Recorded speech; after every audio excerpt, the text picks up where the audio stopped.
Welcome to Savage Minds. I'm your host, Julian Vigo.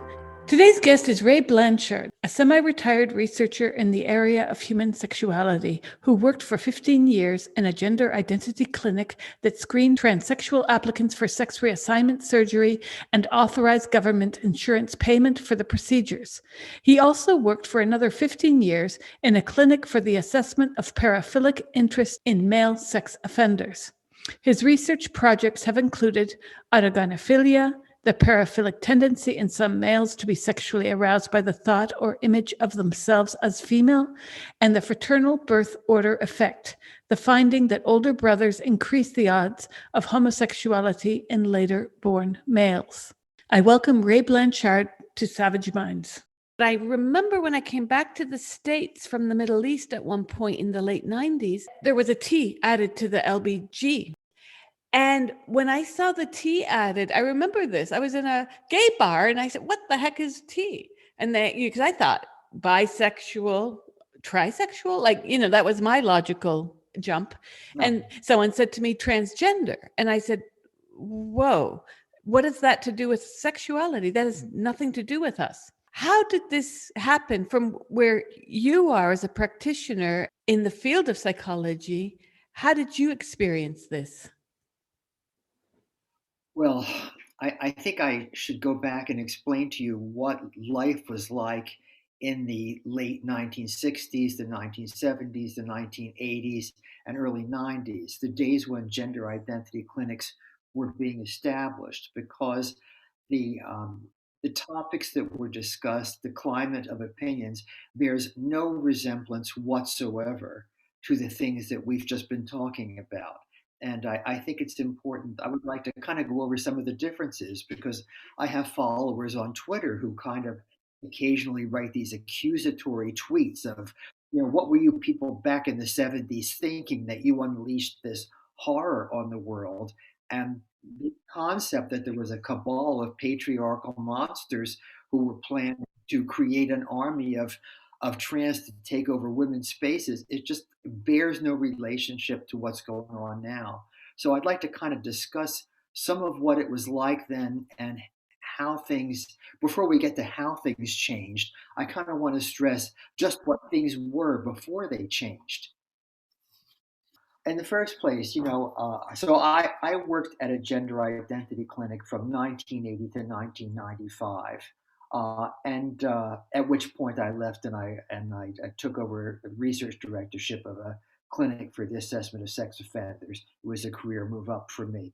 But the clinic that I started working at in 1980 was part of the first wave of establishment of gender identity clinics, usually at university-affiliated hospitals.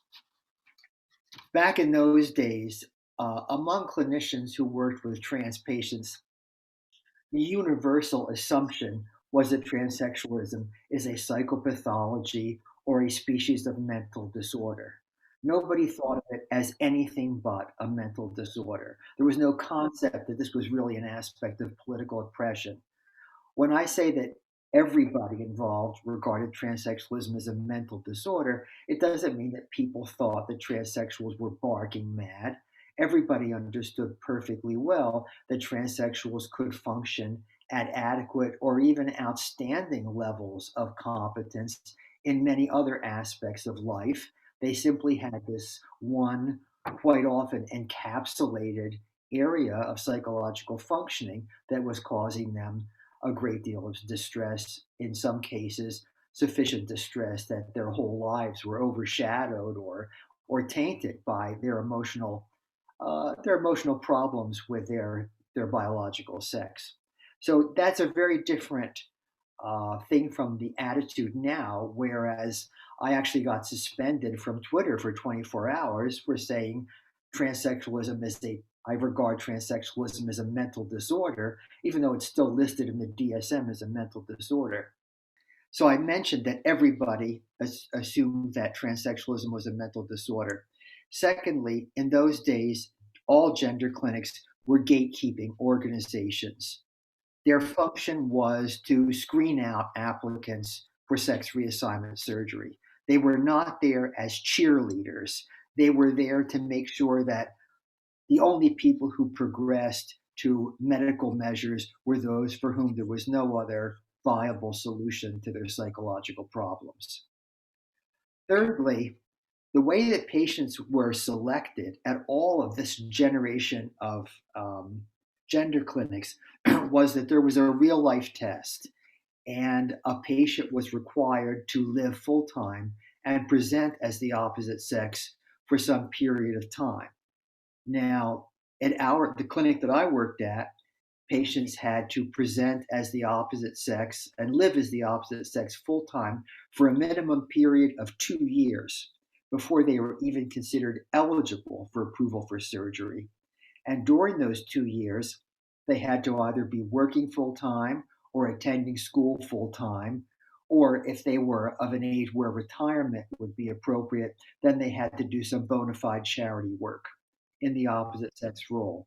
And furthermore, they had to present us with documentation that proved that they were doing these things. They could bring us pay slips from employers.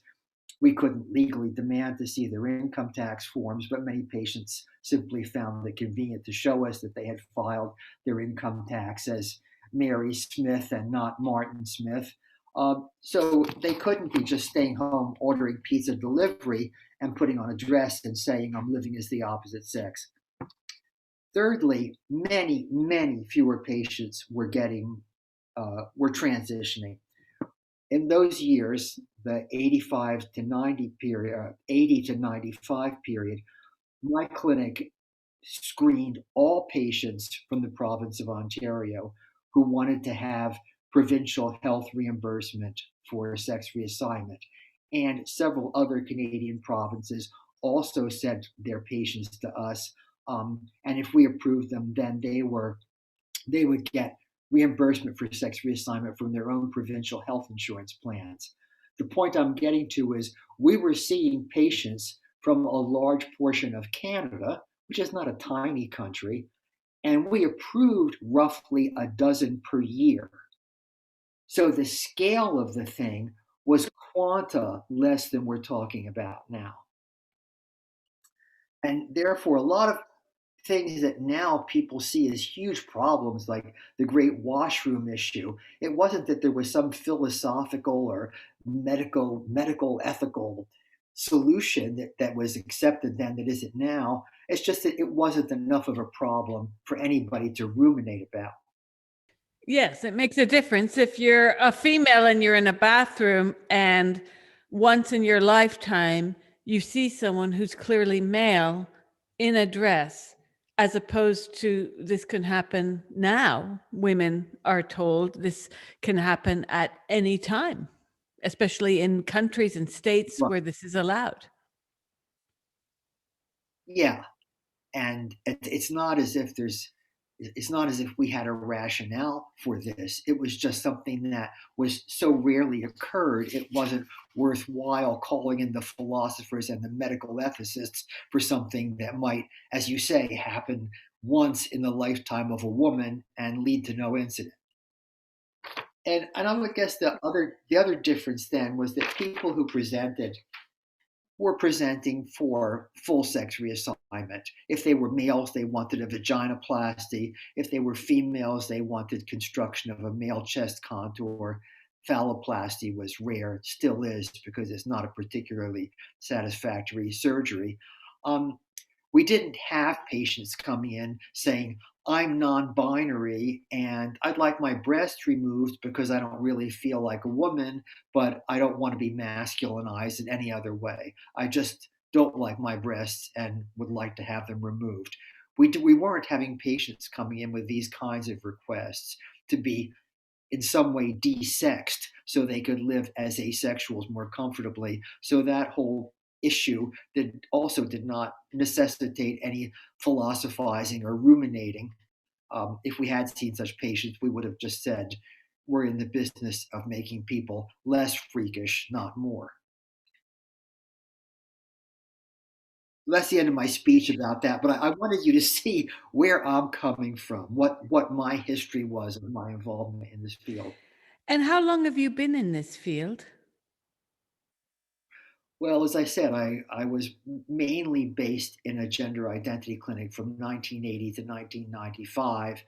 After 95, I went, most of my time was spent in a clinic for the assessment of sex offenders.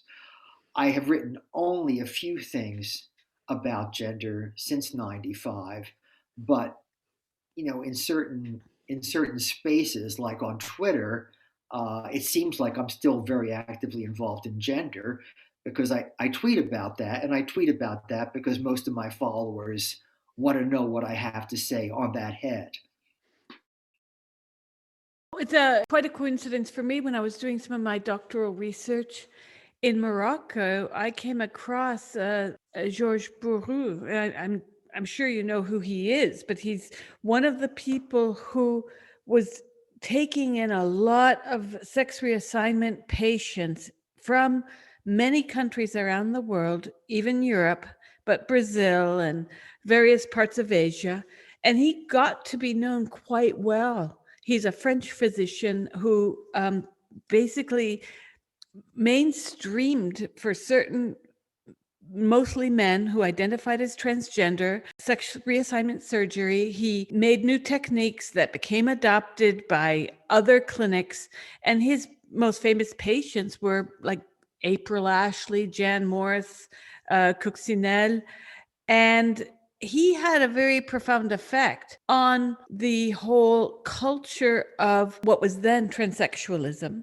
You'd see people referring to him in dinner time conversation as if this was something very haute couture, if you know what I mean. Like this was something really elite and special. And at the same time, there were transgender clinics, or transsexual clinics, as they were then called, in North America, not just where you were living, but also in places like Wisconsin, right? In the places that you wouldn't even think. How did these clinics become so pervasive then from when you began in your practice to today? We've seen explosions, not just in case numbers, but in clinic numbers. Well, there had been a wave of clinics established in the period of the late 60s through the 70s. And as I said, my clinic was one of those established during that wave. During that wave, I think it was, how can I put this? Doesn't sound too snotty. People who were kind of trendy, physicians who were kind of trendy. It was the in thing. So a bunch of clinics got established mostly at hospitals that had a university affiliation. And some of them lasted for a while. Many of them closed as people, lost interest and moved on, or discovered that trans patients weren't always that easy to deal with. So that was one thing. But then what's happening now, I mean, I haven't kept my finger on the pulse of it really, because as I explained to you, I then became involved in work on sex offenders and stuff, and I had no reason to follow step by step what was happening socially with gender clinics. But a couple of things happened. One was that trans activists reframed transsexualism as a political problem rather than a clinical problem.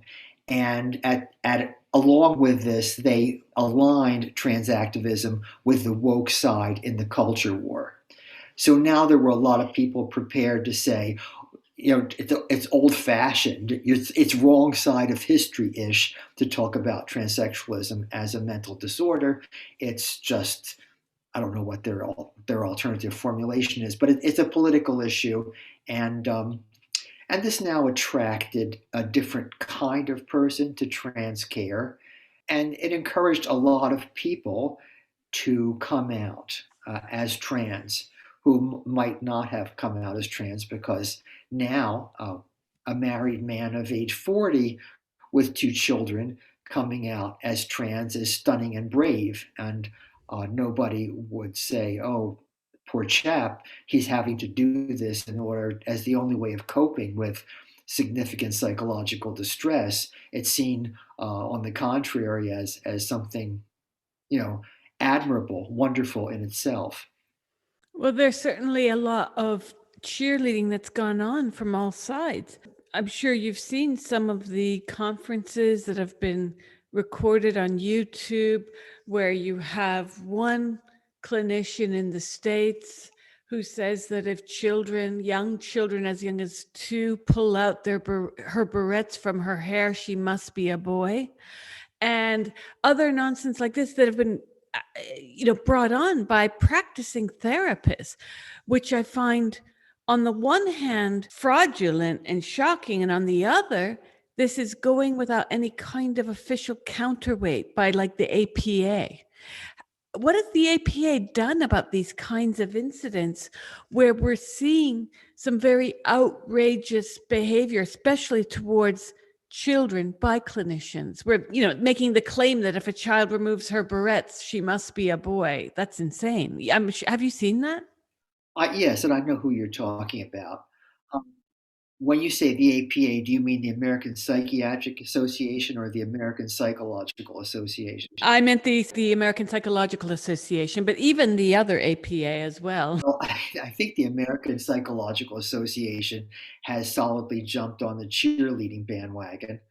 And the American Psychiatric Association, it's still in, although the name got changed from gender identity disorder to gender dysphoria, they basically, in DSM 5, repackaged the same diagnostic entity with a different name to make it more palatable to gender patients.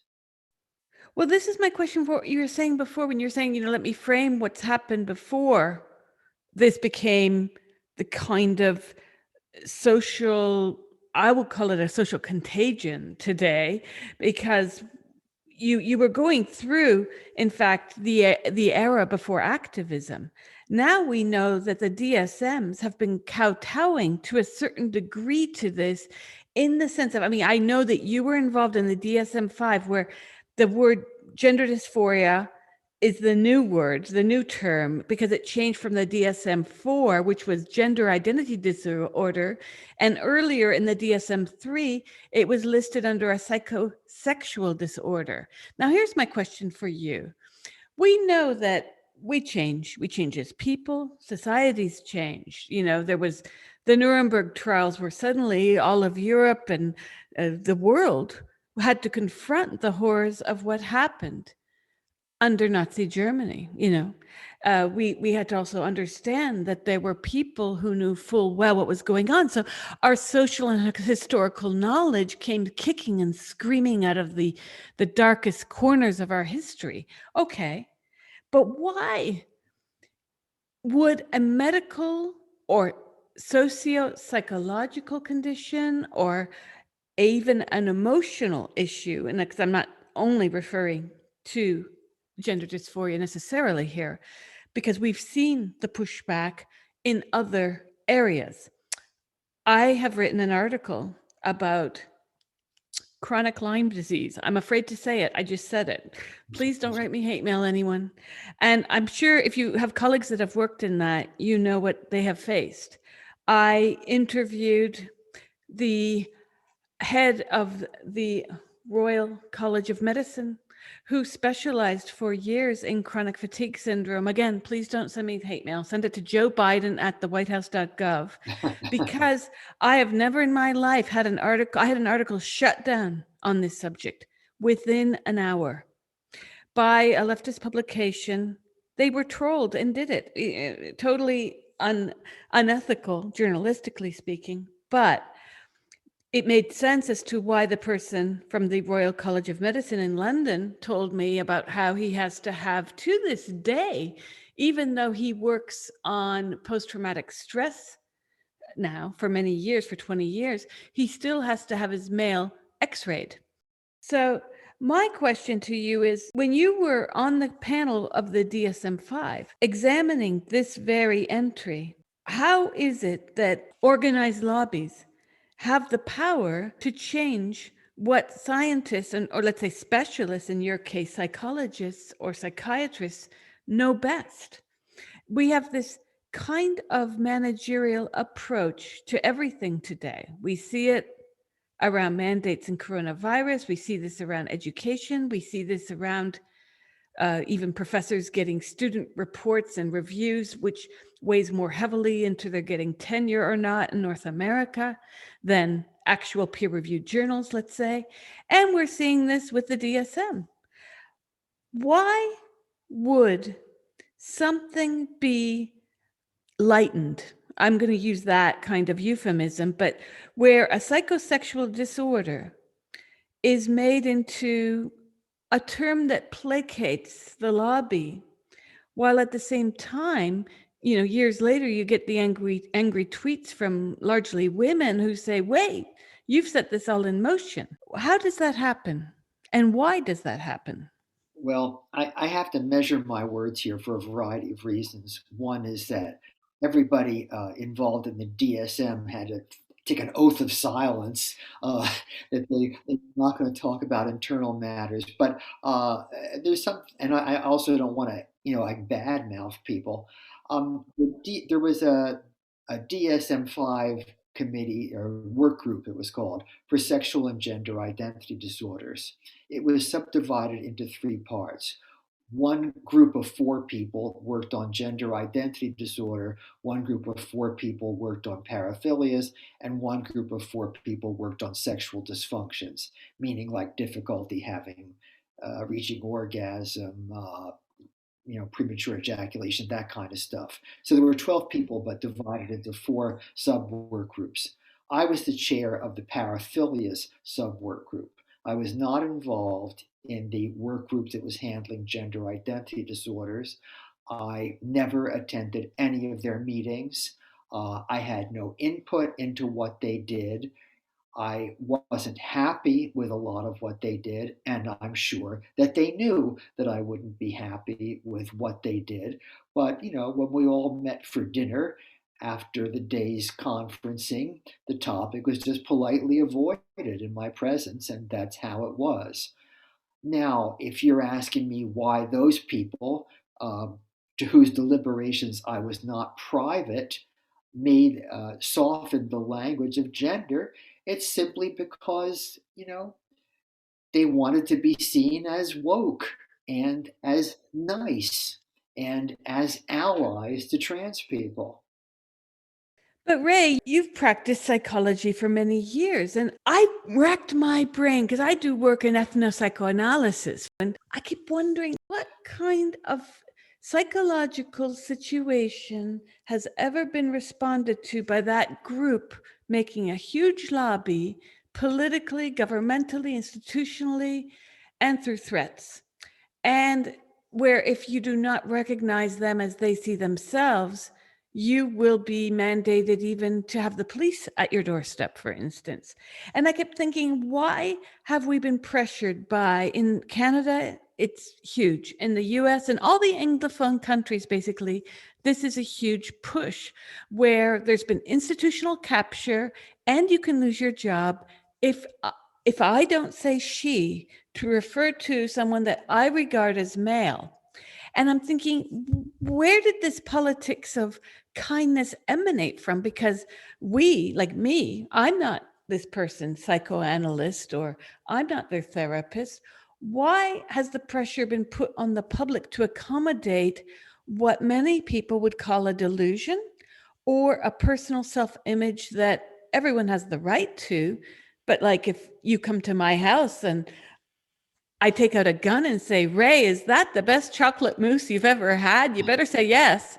You know, this is what a lot of people are pushing back on. Even myself, who I've had friends throughout my life who've identified as transgender. I did the pronoun thing, but when I saw what emanated over years and years of this tumbleweed of pronouns and thinking it was just a few people, and it suddenly one day we wake up and it's not a few people, it's a huge lobby. It seems to be steeped in misogyny. I hate to say it just like that, but I am. I hate to say it because I think there are exceptions. I think those offering the true trans model, this becomes complex because we can all make exceptions for people we like, right? And you can lie to me and say, yeah, it's the best chocolate mousse and your haircut looks really good.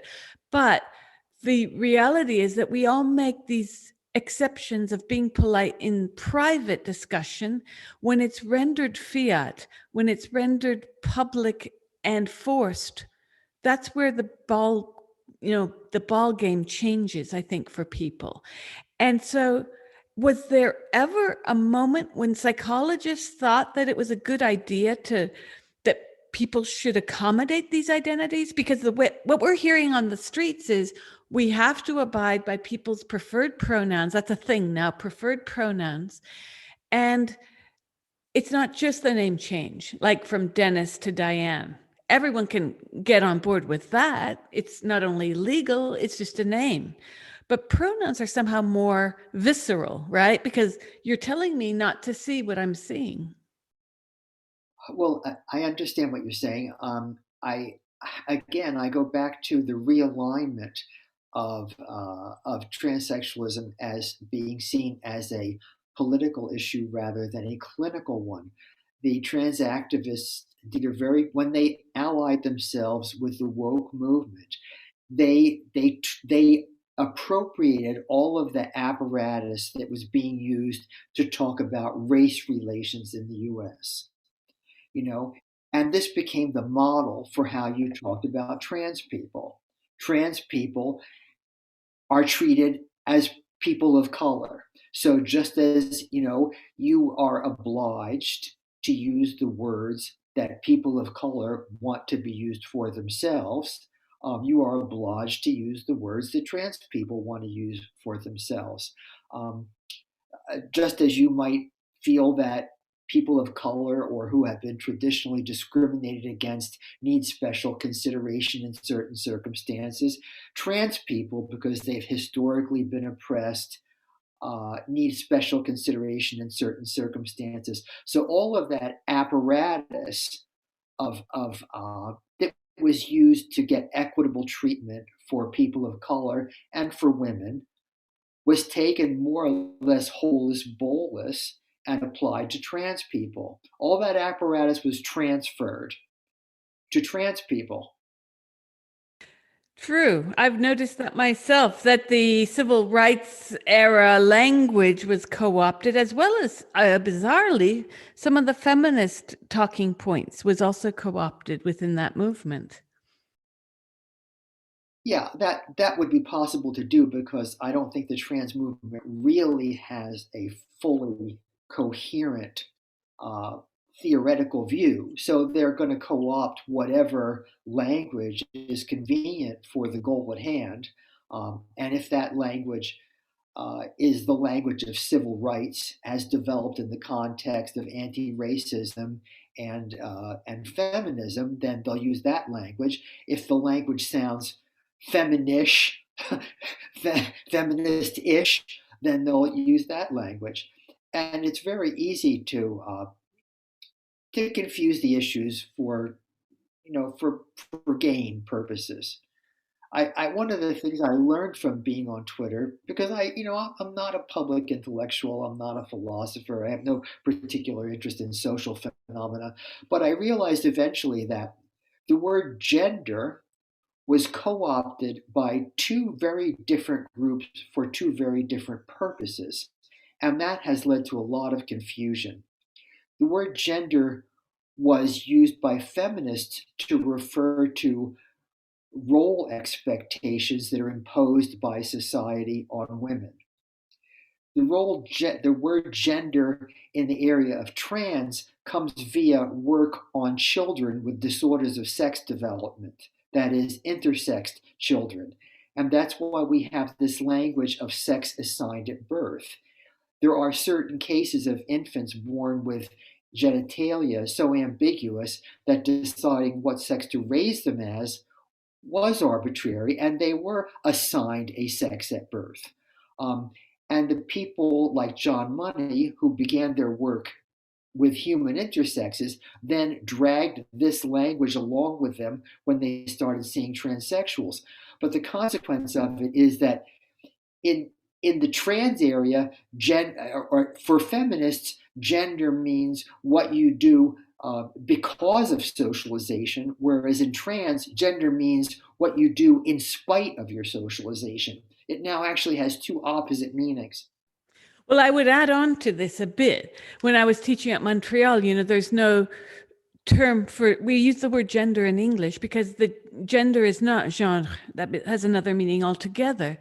But what I did notice from the use of this term for money, I mean, money is an interesting character who comes to the US. It was the era of Kinsey, and he gets involved in sociological and sexual studies of such. And he was fully steeped in what is gender. I mean, he came into it because of the travesty of a child who, due to a botched circumcision, had no penis. And his fixing of gender was actually a fixing of a damaged body, a harmed body by one unnecessary medical procedure with yet another. And it's no coincidence that money started this work at the height of the atomic household, as Christina Zarlango refers to. She's a scholar of American studies, but her work focuses on this era post World War II, when women were pushed out of the factories so their husbands could take up the roles and their brothers could take up those roles again. And they were forced into the house. And hence we saw in the 50s a rise in the use of Valium and alcohol amongst housewives. These women were trapped in this double bind of a world they had to leave while being put back into the box that they were happy to have exited. Gender from the 1950s is a very toxic and explosive element. So it's not coincidental, it's not even ironic that money fixed one kind of bodily mistake, surgical mistake, with another. And, I'm sure the end of that story of his convincing the parents of this small child to have this child turned into a girl, it ended in suicide. Well, yeah. I mean, I actually knew John Money slightly. I had dinner with him once or twice. I mean, he's much older than me. Of course, he's dead now. He's much older than me, but we overlapped. So that I knew him. I know his history. I probably tend to see his career more in terms of his personal career as opposed to John Money as a cork bobbing on the sea of social changes. He was a psychologist, actually, not a physician. He went to work in the, I think it was called neurohormonal unit at Johns Hopkins. His first work was, he wasn't the first to do this. He was the second person to study intersex children as a way of getting at the problem of, are sex differences nature or nurture induced? Actually, the first study like that had been done by a guy named Albert Ellis, but his work isn't widely known. So John Money did the second study. That was his first, his introduction to gender. It was it seemed like a reasonable question at the time. We'll look at these kids with ambiguous biological sex, and we'll see, does their rearing turn them into boys or girls? So that was how he started out. Then he adopted the view that it was rearing that was determinative of what the person would later identify as male or female. So he had been dining out on this view, had become quite famous for a psychologist, and was well established in that position before the case of the Reimers case came along. He applied his theories to Reimer's holus bolus, and then, of course, the Reimers reassignment did not take, and there was that catastrophic outcome. Money had plenty of time to say and publish, or well, about my famous case, it didn't quite work out as I had originally published, but he chose to tough it out. And I think that was a disastrous career decision for him, because then John Colapinto wrote a whole book about him, which made him look very bad. This is where I was getting at with him coming, to the States at this time when Kinsey was a hot button topic, both positively for those curious about these burgeoning clinics of sexology, and then sexual behaviors units like the one at Johns Hopkins. And remember, WPATH started pretty much right after the Johns Hopkins Clinic was shut down in 1979.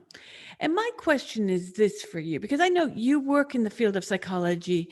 I just have to wonder why the cure, as it were, and I'm putting cure in quotes here, why the cure for men who feel that they were, as the saying went in the day, born in the wrong body, which, I reject. I don't think anyone is born in the wrong body, but why hormones instead of, well, if you feel like a woman, why don't you go and clean my house up and shut up a bit? You know what I mean? Like, this is why women have been pushing back on this, because for our entire lives, and again, I grew up in Kitchener, Waterloo, like I was playing hockey on the streets with the boys. And, every so often, even in the 70s, I'd hear, you're not supposed to be out here. This isn't for girls.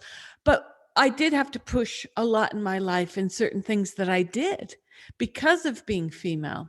So where did it come about, even for money, even for, making a horrible reference now, but the first transsexual operation was actually one conducted during the Weimar Republic upon a woman, where they tried to transplant a penis. Of course, she died. But why are these interventions medical or hormonal rather than talk therapy, the kind of thing you do? And there's a taboo around the talk therapy, as I'm sure you know. Well, let me sort out a few things here.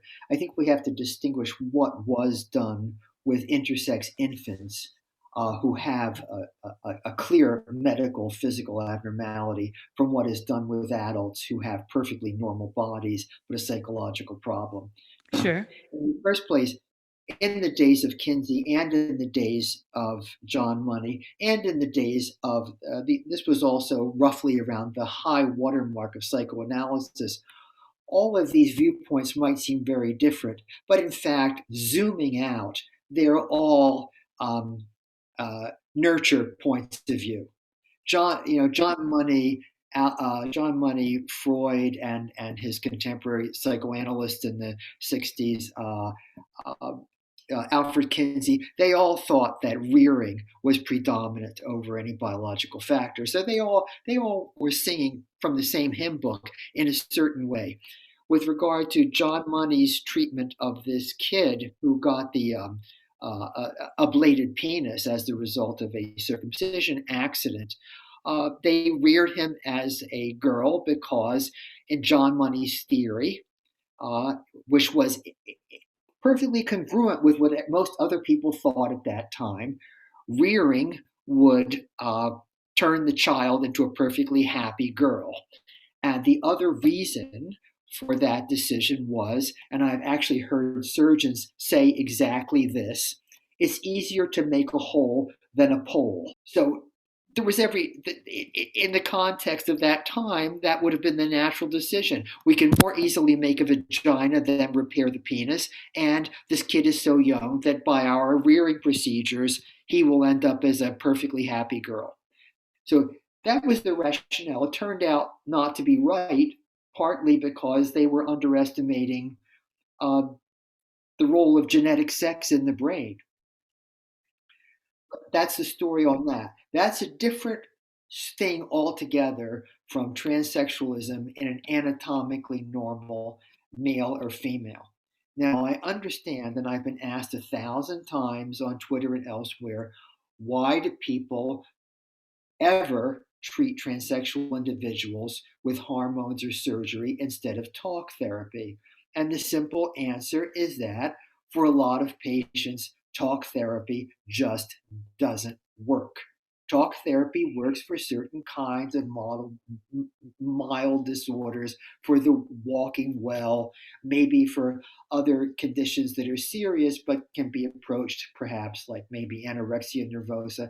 But for some transsexual patients, talk therapy doesn't do much. It doesn't relieve their suffering. It doesn't stop them from obsessing about wanting to be the opposite sex. And this is the reason that medical interventions, medical transition was and still is undertaken for transsexual patients. I think it's now being grossly overused, but I am not opposed to the use of hormonal or surgical transition for carefully selected patients for whom nothing else has proven effective at eliminating their distress. And I'm talking about adult patients. So to me, it's a pragmatic matter. It's not a philosophical matter. I think a lot of people would agree with what you've just said, with one exception, in the sense of, well, where is it really needed?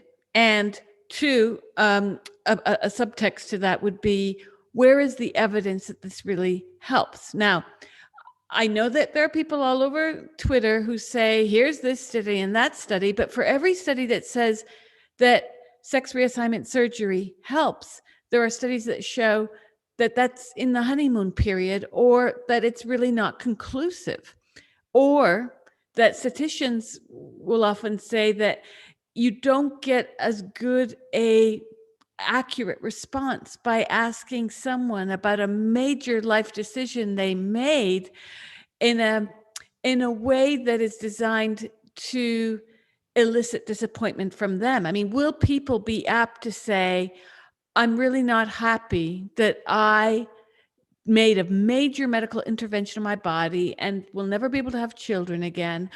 I mean, I do have to wonder to what degree the satisfaction is what is said to be so, if you catch what I'm saying here.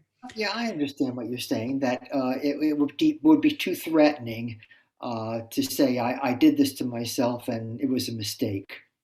Exactly. I mean, no one wants to even be wrong about voting for Biden, right? Uh, all I can say is that at the clinic I worked at, as I explained the situation to you, we were, if not exactly a national clinic, a half national clinic, and patients who wanted to revert back to their original sex uh, sometimes did come to us because they wanted help in getting their breasts back, or help in whatever could be helped with. And we had a pretty high follow-up rate because we, unlike clinics now, who I think it's like one and done, we contacted patients every single year and invited them back for a follow-up appointment, whether they had contacted us or not. We really tried to keep contact with everybody, and we kept contact when I was there with over 80% of patients we had seen. And there were a few who regretted the decision to undergo sex reassignment and who reverted to their original sex, but in those days it was a small percentage. However, this was under a very stringent gatekeeper model. These people were very highly selected in the first place. And today the model is more clientele oriented, is it not? That's one way to put it. My way of looking at it is it's an abdication of clinical responsibility, but they see it as client centered. Yeah, well, I say this because I have friends who are psychiatrists who told me that they could no longer refer to their patients as patients and had to use the word client. And it's happened in all areas, not just in psychiatry or psychology, but it's happened in academia even. I had a memo from my university referring to my students as clients. That was the subject of a departmental meeting even. Um, Now here's where you enter the picture in a very contentious manner. You know where we're heading right now, right? Your Oh, work on paraphilias, right? yeah. And your work specifically on autogynephilia, which I tell you, Ray, I've told women directly who've asked me about an article they're writing or something they want to research. I would tell them, stay away from this subject, not because I don't believe your work on it, but because it's that toxic of a social media subject, right? Yeah. Can you tell our listeners about your work on this and with the kind of pushback you've had? Okay. At the time that I started working in gender, I realized that the biological males were a very diverse lot. And I was not by any means the first person to have this perception. Practically all experienced clinicians who worked with gender dysphoric patients agreed that the biological males are very heterogeneous. And the only disagreement among clinical researchers what was how many different types are there and how should we characterize them. So I wasn't coming out of nowhere with this. What I finally decided was that there were two basic groups of biological males. One group were very similar to ordinary homosexual males, with the difference that whereas many ordinary homosexual males have some girl like behavior in boyhood, which they grow out of, these were homosexual males with a lot of girl like behavior in childhood, which they never grew out of, which in fact became cemented into their personalities and made it impossible for them to relate to the world except as female. That was one group. The other group was more mysterious and and had more variability. And these were males who were seemed to be clearly heterosexual. They were often married to women, often had children. They were presenting at much later ages. Some were presenting at the age of 40, 50, 60, even over 70, saying that their feelings of being feminine had now become unendurable and they needed to do whatever was necessary to live out the remainder of their lives as as females, which often entailed getting a divorce and uh, quite often also resulted in alienation from their children. I found that the history of these men, in many cases, included masturbation in women's underwear or women's bathing suits or something intimate to do with women's apparel at an early stage of their lives when they're entering puberty at age 12, 13, 14, sometimes even later. So I was exercised by the question, what is the link between masturbating into your mother's panties at age 14 and wanting to have your male genitals removed and replaced by a vagina at age 45? And I finally came up with this concept of autogynephilia, which is that these males are erotically aroused by the thought or image of themselves as female, and that this connects the clearly fetishistic activity with underwear with a later motivation to have a male genitals extirpated and replaced with a vagina. When I wrote that, I wrote it in a neutral clinical way, and I published it in journals that had print circulations of like 1,000 copies. And I thought I was writing for a handful of clinicians in the entire world. But it kind of, then the internet came along and it got out. And what was some of the pushback you experienced for having this? Because, you know, just mentioning autogynephilia on Twitter will result in a flame war, as I'm sure you've seen and been the victim of even. Yeah, well, um, I mean, fortunately for me, I published those papers before trans got reframed as a political problem and became a subsection of the culture war. So I was able to publish that stuff without too much trouble. I think if I were working now and were publishing those papers, I would undoubtedly be fired by my employer under pressure from activists. But Well, I was able, certainly. yeah. Um, so, I get called a lot of nasty names, but because I'm retired, I'm kind of invulnerable. They can call me nasty names, but I'm like whatever. There's nothing anybody can do to me. uh, as a historical accident because of when I published and the fact that I got out of Dodge before things got too hot. Well, you published the foreword to Men Trapped in Men's Bodies by Anne Lawrence, which came out around 2012 or so, 2013, correct? Was Correct. there any pushback then? Well, I mean, I'm constantly, if you would go online and Google my name, you'd constantly see, Blanchard the fraud, Blanchard whose work has been debunked. I've never seen the word debunked so many times in my life. It's like a Homeric epithet. Rosie Dawn debunked Blanchard. Uh, and it's going to continue that way in those circles because the notion of autogynephilia is too threatening for a certain kind of transsexual. Now, oddly enough, I went out of my way to say uh, the observation that transsexualism has some erotic component at one stage of its development does not mean that these patients should be excluded from consideration for sex reassignment. I went out of my way to say that, nor did I ever say that transsexualism in these cases is nothing but a fetish. In fact, I went out of my way to say the opposite. But they fill in the blanks with their fears of what I might have said.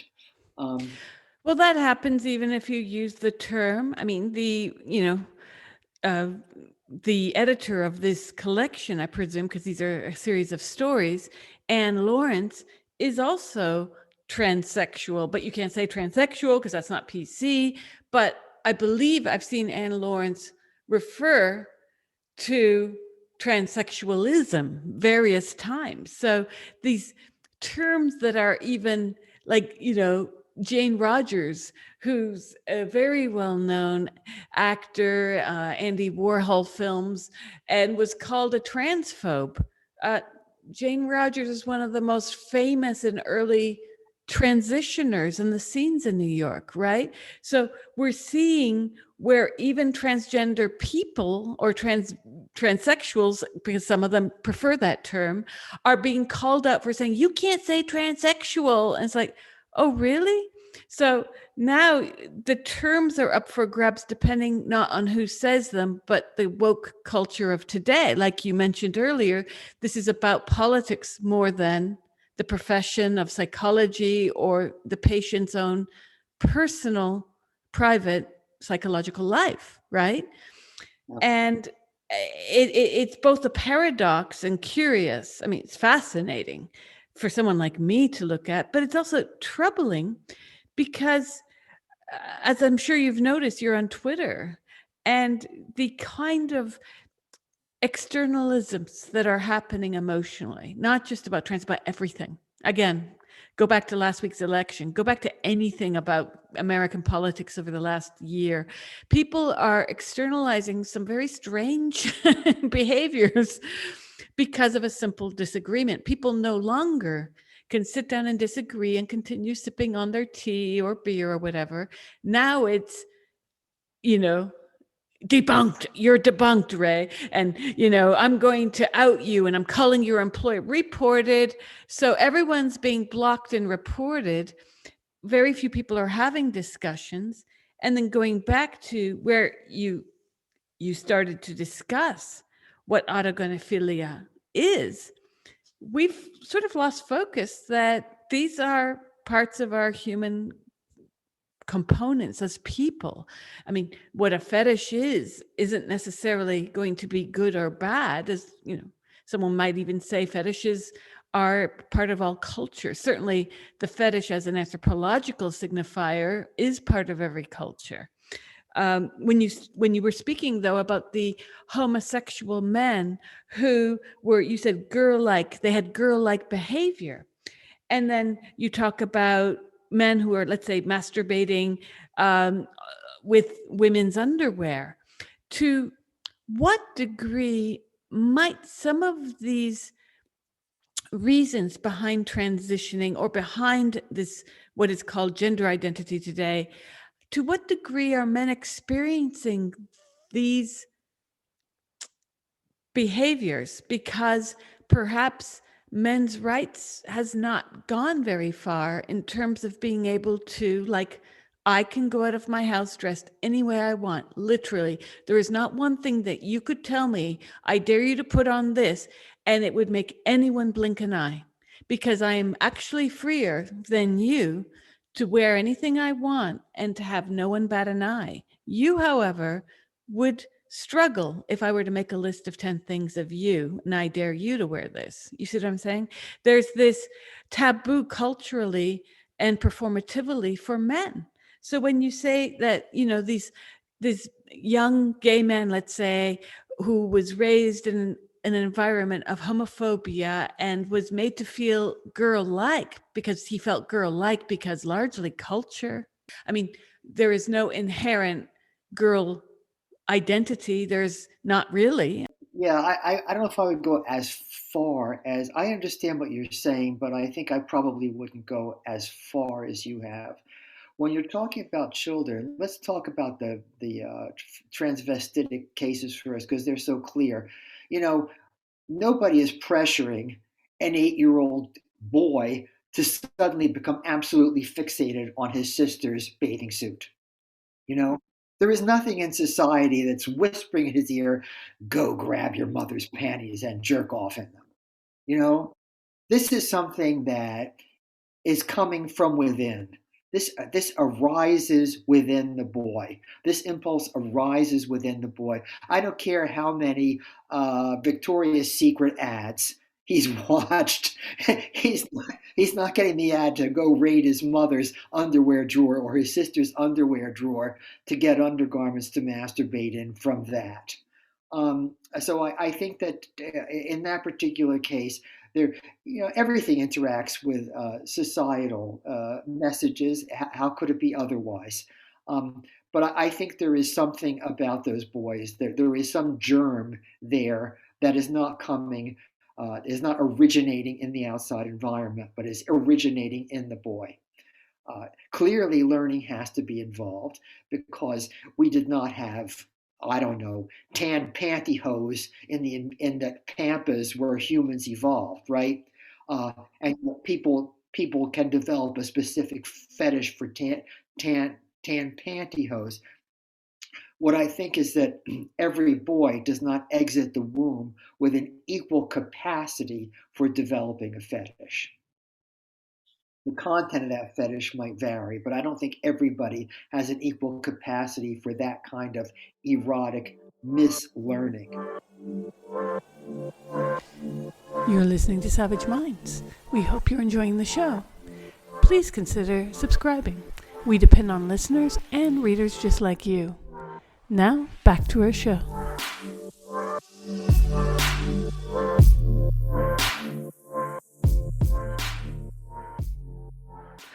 I understand about that side, about the autogynephilia side. I was more asking about the young boy who's been made to feel that he's a girl because homophobia was par for the course in much of the 20th century. Okay. I mean, are the kinds of cases of, let's say, men who present themselves as trans-identified, are they becoming fewer and fewer? Or is anyone actually cataloging this as Yeah. gay rights have become more mainstreamed? Well, people have documented, and I believe this is true from my own casual observations, that the homosexual type of male to female transsexual predominates in Asia and in third world countries, whereas the autogynephilic type predominates in Western countries, Europe, and North America. I think there are social reasons for that. I think that there probably are just as many autogynephilic transsexuals in Asia or third world countries, but in those countries it would be unthinkable for a man to leave his wife and essentially desert his children to pursue life as a male, whereas in North America and Europe it's now valorized.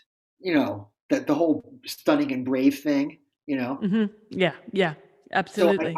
I think that social factors do influence why it is that the bulk of male to female transsexuals are now of the autogynephilic type, I think is because social pressure to stay in your lane and tough it out as a husband and father, those social pressures have been relaxed in the West, but not so much in the Far East or in the Third World. I don't know if there is a smaller absolute number of homosexual male to transsexuals. There might be, or they might just seem smaller because they are now so overwhelmed in number by the autogynephilic type. Well, that's what I was curious about because you have a lot of feminists who raise this as an issue and even um, they reject it outright in terms of especially lesbians, and I understand why. There's been the cotton ceiling, which is this, it's not just a theory, it's a reality that there have been, not all or most, but there are certain trans-identified males who identify as lesbians and have put pressure on women and young women and even girls to express attraction for them all the way through sexual acts with them.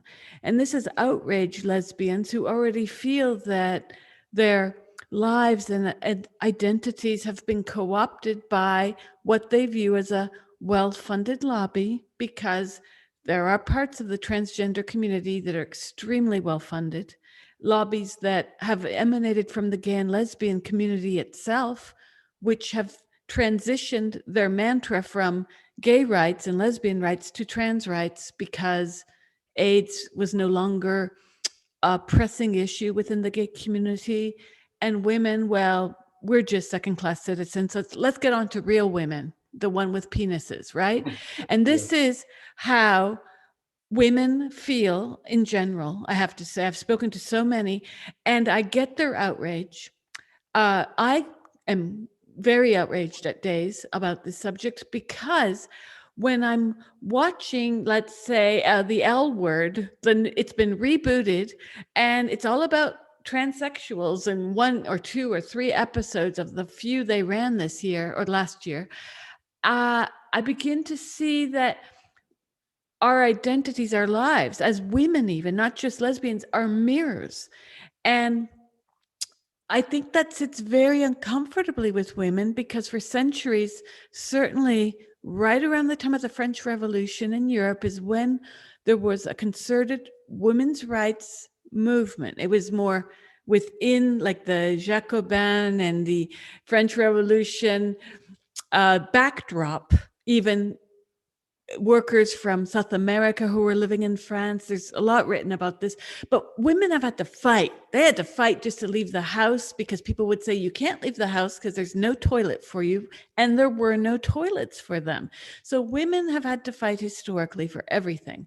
And now, years later, we're being told that no offense, but I'm just going to say it in the way that this is framed.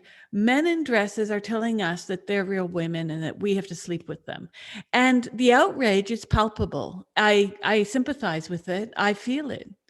How do we cross this bridge where now becoming a woman for these men who are often not even suffering from gender dysphoria because it's been so popularized transgender that there's one could even argue there might even be fetishistic motivations.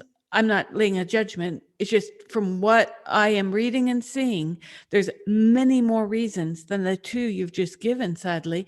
And it's become much easier for someone in certain countries to get treatment or to just proclaim, I'm a woman. I'm not taking anything off my body. I'm not taking any hormones. I ID as this. I'm a lesbian. Let me in. And I think that there's a huge bridge to cross now where the cheerleading to allow these men to identify as women or as lesbians vis-a-vis legal fiat, and then women who are saying, whoa, I want to support everyone who's suffering from every kind of condition you might be able to name, but I don't agree. How do we reach this, meet this abyss between the 2 sides, if at all? Well, that's a good question. I mean, I, I think I have to confess that some of these contemporary problems I don't have any solutions for because, as I've explained to you already, my experience, my firsthand clinical experience in the gender area was back in days when the whole situation was different. It would have been unthinkable back in the 1980s for male to female transsexuals to pressure lesbians and say you have some kind of moral obligation to sleep with me, as part of your commitment to the feminist sisterhood. Things like that just didn't happen. I, I don't. I don't know what to do about that. I mean, there has been a lot of feminist pushback. I think it's and I don't know how it's perceived by, I don't know if society at large is even aware of it. I mean, certainly lesbians are aware of it because they're aware of lesbian spaces being now populated by male to female transsexuals, and feminists are aware of it. But I don't know how much the average person really grasps um, the peculiar situation of lesbians who have male to female transsexuals coming into their spaces and trying to guilt induce them into having sex. I don't know how much the world at large understands that. Well, I agree. Many people don't, and they won't, as long as they're getting kicked off of social media and editors won't run stories on this. I started writing about this in 2013. A few years later, my editor said, sorry, we can't run any more gender critical pieces because we get too many threats. And there you have it. And as you know, well, maybe you don't, but the case of Megan Murphy, who was kicked off Twitter for saying something not only reasonable, she was echoing the very terms of identifying the person about whom she was speaking. So she wasn't actually misgendering anyone. She was using the same terms that that person had used for themselves. And I do have to wonder if maybe this has all stirred up and become the mini atomic bomb that it's become because of a fluke of various historical and cultural happenings, being some of the following. Children in the 90s were hyper curated through medication such as Ritalin. Every child had some kind of complex. They were uh, hyperactive disorder. Oh, what's the 4-letter one? Everyone seemed to have that. Everyone in Brooklyn in the 90s who had kids, their kids were on Ritalin, and ADHD, that was it. Yeah. And then we found, late 90s to the early noughts, autism was everywhere. Again, I'm not saying that any of these conditions are not real, but we saw an explosion in their diagnoses. We saw helicopter parenting also in the 90s and throughout the early 2000s. And then we saw social strategies for dealing with these parents' ideas of how their children should be handled in the public sphere. There's a very funny Billy Crystal Bette Midler film when they are taking care of their grandparents and they learn that their grandson's baseball team, everyone wins. It's a great moment when Billy Crystal's like, wait, they lost. No, everyone wins. And this kind of loss of objectivity, because if we can't see that one team wins and one team loses, and we can't see that sex is real and gender is socially constructed, then we do enter into murky waters. And this contiguous to Jerry Springer, Oprah Winfrey, let's just say late Phil Donahue from the late 70s onward, where we had confession TV. Everyone empathizes in the audience. You know that you're with a good group of people if they moan loud enough or if they show enough horror, when Jerry Springer would inevitably have women wrestling topless. I don't know how he pulled that off. And, it was just this circus culture of false or real emotion, depending on what show you tuned into. And all of this just coincidentally rising into the early 2000s, and all of a sudden, people are shocked that we're calling men in dresses women, and they're able to convince an entire society that a penis is female. I'm sure you've seen that, right? The female penis. Yeah, And yeah. where women in the UK in cancer research are being told, people with the cervix, you got to get your test done, which goes over like a lead balloon with immigrants, because you ask most people who have a fourth grade education, who are not native English speakers, what a cervix is, and the same thing, uterus havers, cervix havers, pregnant people, menstruating people, on and on. It's very dehumanizing. Flip that switch, though. Men are not getting that. You're never seeing penis havers, prostate havers.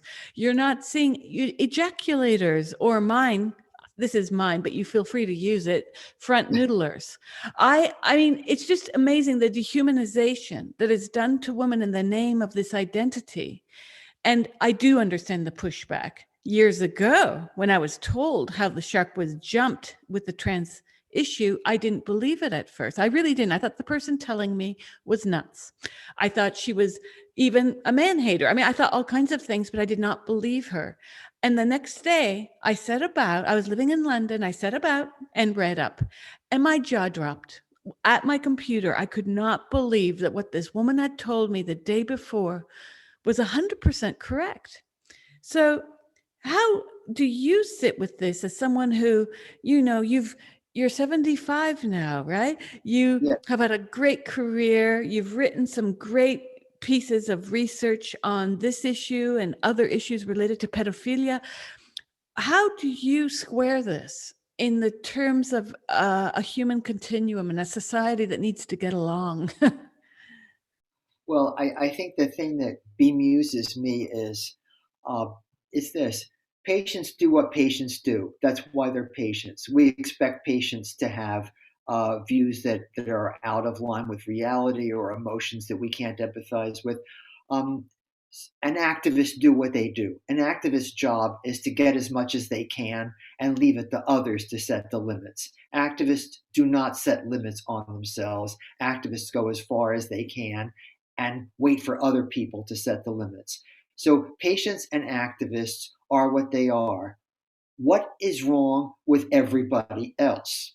What is wrong with the human resources departments? What is wrong with the hospital administrators? What is wrong with all the people who are not activists and who are not transsexuals, who are going along with some of these absurd things and in some cases legislating them into law? What's wrong with the rest of us? I think that's the question, not what's wrong with transsexuals or what's wrong with activists. What's wrong with everybody else who is not just tolerating this, but advancing it? You know? Good question. Good question. Also, the fact that you mentioned at the very beginning that this group of patients were not always the easiest to deal with. And one thing I've been noticing, and again, this is not to paint all trans-identified people with the same brush, but I do notice that there's a propensity to really narcissistic behavior. It's all about the person, their identity, and everyone capitulating to it. And I've compared this to the fact that if, I'm Patty Hearst and I fall in love with my kidnapper, am I to marry my kidnapper? Is that the psychological response, that we meet the paraphilia or we meet the neuroses or whatever the condition is with its very problem? So, do you tell a patient who's a kleptomaniac, well, let me go to this website and you can get a free Visa Gold so you won't have to steal again? Why is it that the answer to someone feeling, quote unquote, like a woman or like a man is resulting in acceding this therapeutically? And I don't say this to critique you or others in the field. I do say this, though, because oftentimes in the therapeutic situation, when there is a diagnosis of some sort, the idea isn't necessarily to seed it. It's also to address the issue and maybe uncover what's behind it rather than to become it, if you follow. Yeah, and I think this again gets back to one more difference between contemporary clinicians and clinicians back in my day. If we had a patient who actually thought that reassignment surgery was going to change them from one sex into another, we would regard that as a contraindication for surgery. That would be a sign that this patient is not well enough in touch with reality to actually be getting reassignment surgery. So, sometimes I see on my Twitter feed people send me accusatory tweets. What's wrong with medicine that you tell patients they can change sex? Well, I don't know what contemporary clinicians do, but in my day, clinicians did not tell patients they could change sex. If a patient really thought that their sex was going to change, that would be regarded as a strike against approving that patient for surgery. And back when you started in your practice, were these surgeries received legally with the right to change one's sex on paper? Well, by the time I joined the gender clinic in 1980, I think already in Ontario, you could get a change of sex on your birth certificate if you had undergone sex reassignment and you had to come with letters from two physicians attesting that you had undergone physical sex reassignment.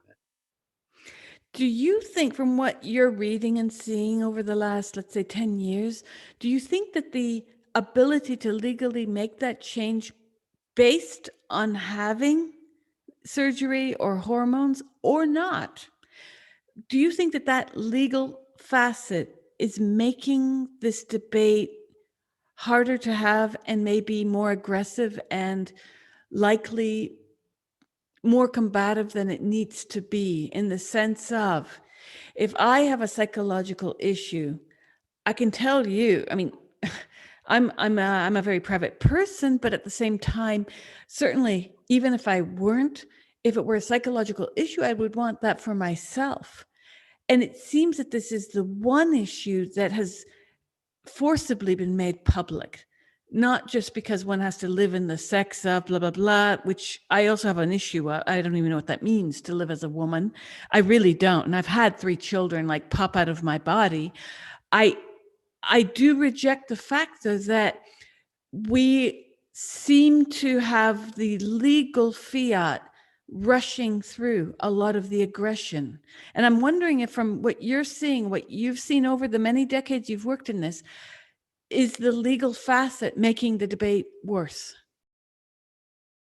The legal facet has changed. It's old fashioned now. It would be seen as retrograde to require a patient to undergo sex reassignment to change their documents. Now, the issue in other jurisdictions is it should simply be the declaration of someone's subjective gender identity should be the basis for changing documents, not the fact that they've undergone surgery. Back in the days when it was surgery, this was a contained matter. Now that it's just self-declaration, I feel like a woman, I feel like a man, it's a whole different ballgame. Um, Well, this is it. I mean, when the feminists complain, and rightfully complain, I should say, that they feel fetishized, it comes down to this. John Money tried to locate gender as an essence. Women know that gender is nothing but stereotype.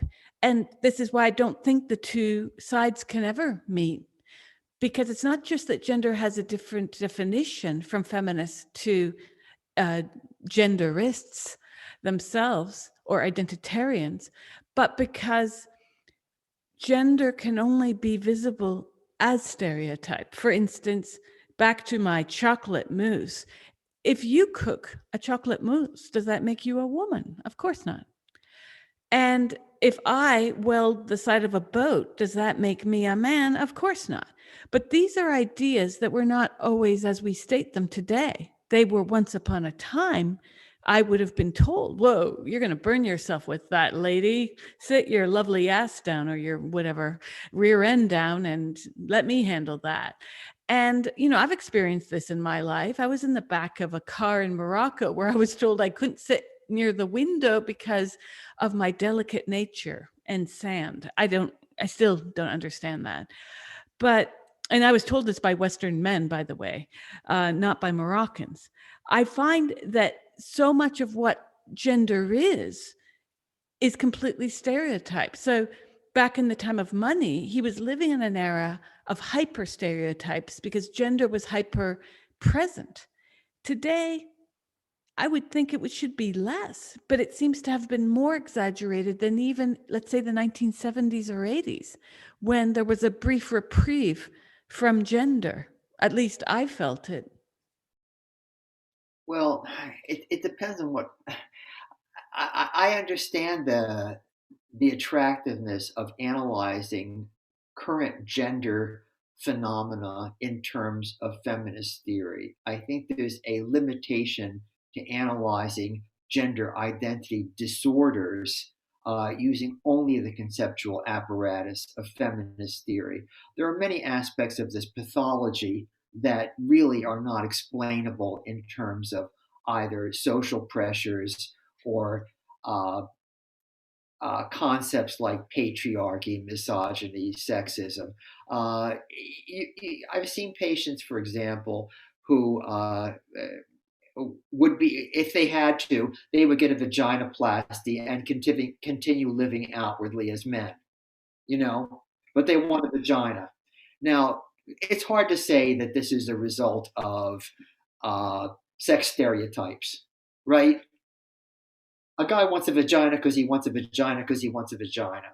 And I think that one can't, in a clinical context, at least for clinicians who were adequately trained, I'm not sure how many still are, but you see phenomena that you say, you know, this is an individual psychopathology developed from somewhere inside this person's own brain. This is not something being imposed by social standards or stereotyping or ads for women's products. You know, some of it is just internally driven, and that's kind of a, you know, something that I don't like to get into arguments with anybody on Twitter, but sometimes I think the attempt to take the familiar conceptual apparatus of feminism, the concepts of patriarchy, misogyny, sexism, and use only those concepts to explain transsexualism, it's not adequate. And in a way, it plays the same game as the transsexuals. It's saying this is something we can talk about entirely in sociopolitical terms. No need to get into nasty, insulting things about psychopathology and mental disorder. And I felt that for a long time, that the feminists are unwittingly playing by the terms of debate set by the trans activists. Everybody is now agreeing to talk about these phenomena as social. You know, I see. No, I see what you're saying. And I do, I would add this though. Eh, When there was a trans identified female who, you know, she identified as a man, went to a gym in East London. This happened 2.5 years ago, was kicked out. Pink News, well, no news ran stories about this. It was silent in the media. And the feminists were very quick to say, yeah, because women, no one cares about women. We're seeing kick-ups and dust storms over largely males who identify as trans women.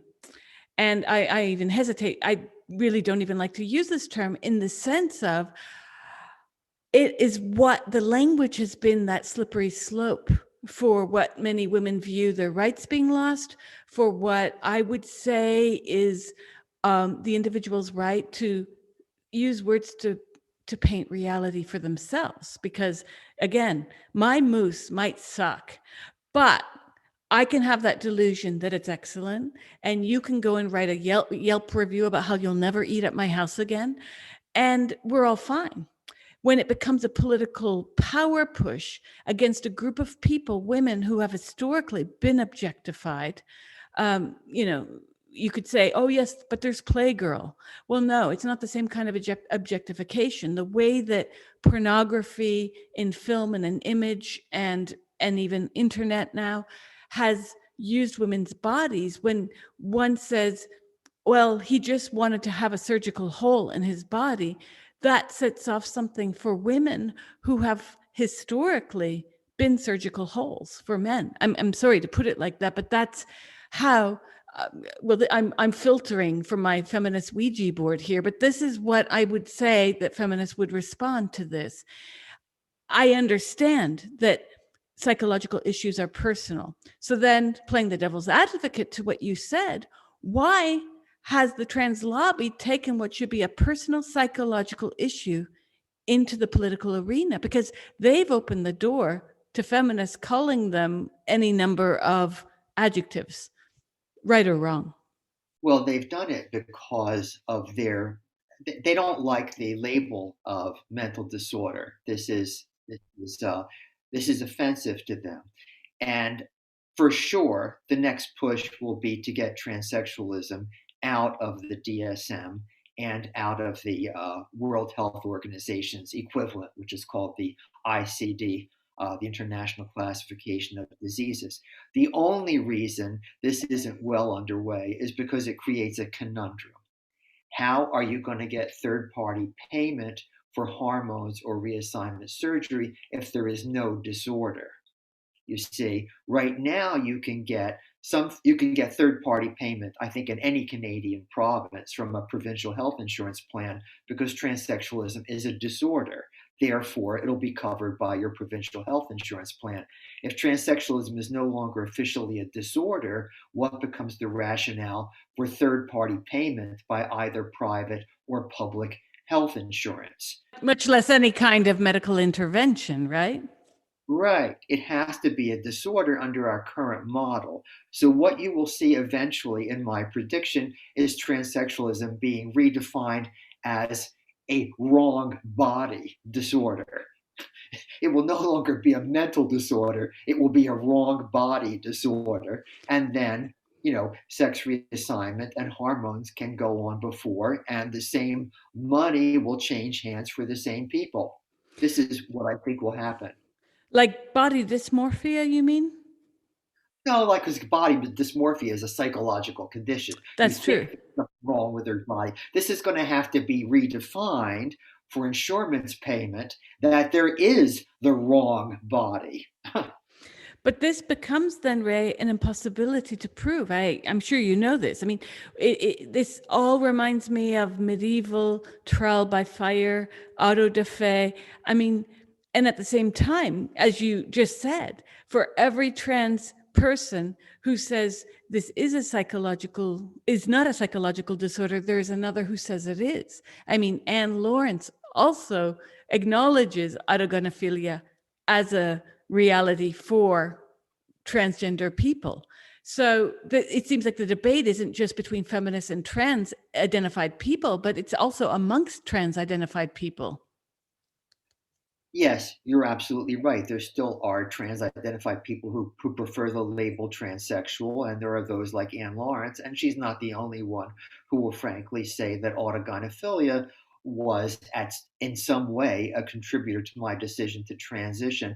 I predict they will simply be, they'll be kind of Uncle Toms. They're old people who were poisoned by who internalized the old prejudices, who internalized the old wrong ways of thinking, and they'll be negated and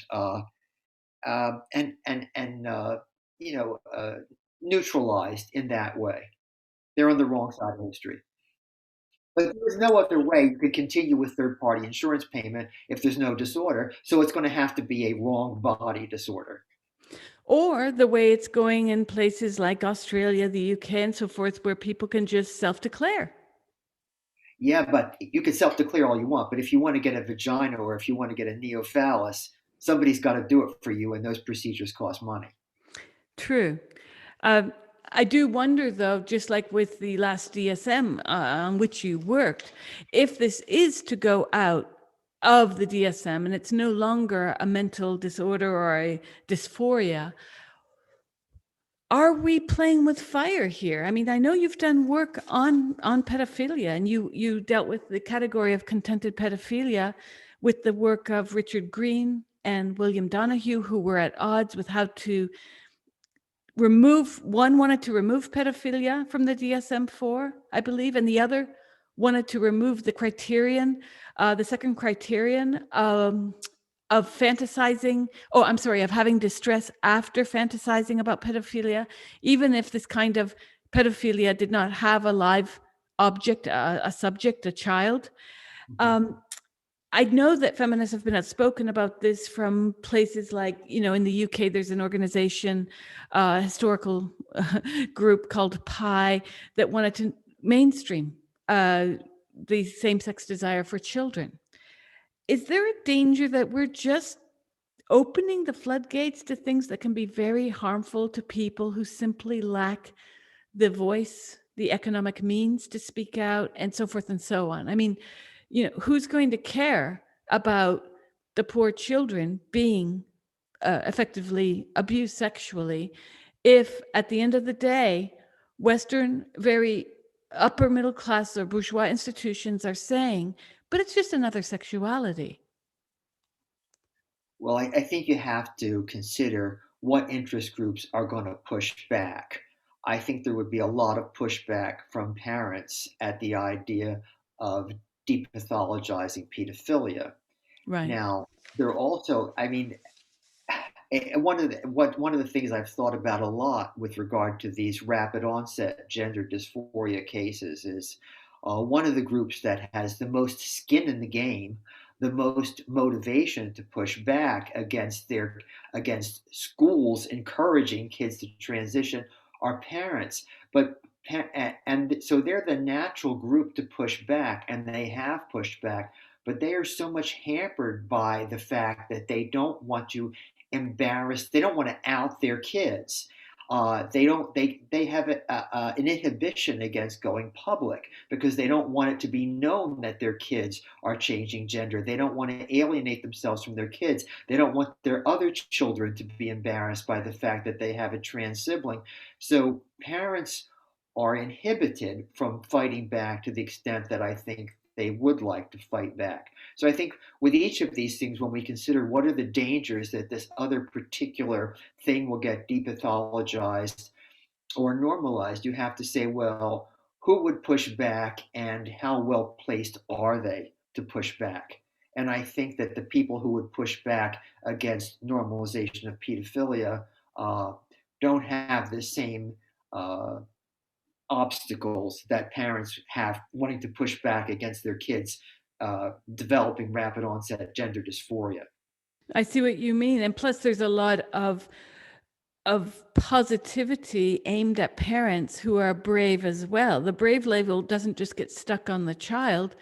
It's mostly on the parents who are brave enough to support their child, right? Yeah, Munchausen's by proxy, it's been called. Well, exactly. And we've seen a lot of that. I mean, there's been a lot of criticism about the Jazz Jennings tele-documentary series. I couldn't watch it. I felt like I was watching a postmodern circus. I mean, a cruel, cruel circus. And I do say this out of concern because while the feminists have been labeled the cruelest of transphobes, I actually think the ones coming down about the transitioning of children are the kindest. And I say this because I think there's nothing crueler than inculcating a child under a lie and dismantling their bodily autonomy and privacy and functioning. This is playing out already, as you've seen with the Kira Bell case in the UK. Um, it's very distressing to know that in the crosshairs, there's been a concerted effort to place children because they are not only the most vulnerable, but I think someone knew early on that parents would have to kowtow or lose their child, right? Yeah, yeah, and it has happened in some jurisdictions. There have been cases where parents, usually fathers, have in some way or other lost custody because they didn't want to go along with transitioning a child. It's a strange situation. It's very interesting also how identity has become more and more a part of our common psychology today. Not just gender identity, but identity of all sorts, where people are now finding themselves in their true identity. What do you think that has brought this on, psychologically speaking? Oh, gee, it's as I said before, I'm not, or maybe I didn't, but I'm not really a public intellectual. I don't think that much about these kinds of social trends. I think one thing that's been a player in a lot of what's happened is the internet. The internet has allowed people, for example, autogynephilic male to female transsexuals, they would have been a pretty isolated group prior to the internet. Now, people are able to get together from the comfort and privacy of their own office or their own bedroom and feed into each other's psychopathology. This is unprecedented in human history. That people with inherently rare disorders can find each other and form up into echo chambers, telling each other that they're right and the world is wrong. So this is something else that's a factor in some of the stuff that's happening, and there's no turning this back. The internet's not going to go away. We're not going to stop having the internet because teenagers are finding each other and encouraging each other to think of themselves as the other sex.